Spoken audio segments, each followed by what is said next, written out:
રાજુલા જાફરાબાદના ક્ષત્રિય સમાજ દ્વારા આજે હજારોની સંખ્યામાં કલેક્ટર સાહેબને આવેદનપત્રમાં દેવામાં આવ્યું છે કે જે રાજકોટ લોકસભાના ઉમેદવાર પરસોત્તમ રૂપાલા દ્વારા જે ક્ષત્રિય સમાજની બહેનો દીકરીઓ ઉપર જે એમને કોમેન્ટ કરી છે અને અમારી અસ્મિતાને જે ઠેસ પહોંચાડી છે એના માટે આ પરસોત્તમ રૂપાલાની ટિકિટ રદ થાય અને એને બરખાસ્ત કરે અને એની ઉપર કાયદેસરની કાર્યવાહી થાય.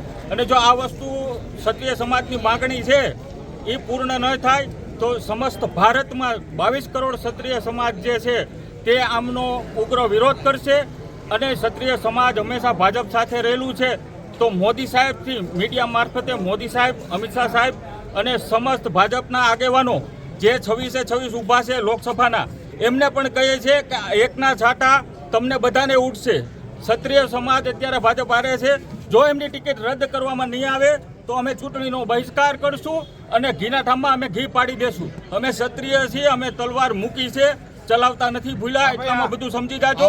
જય રાજપૂતાના.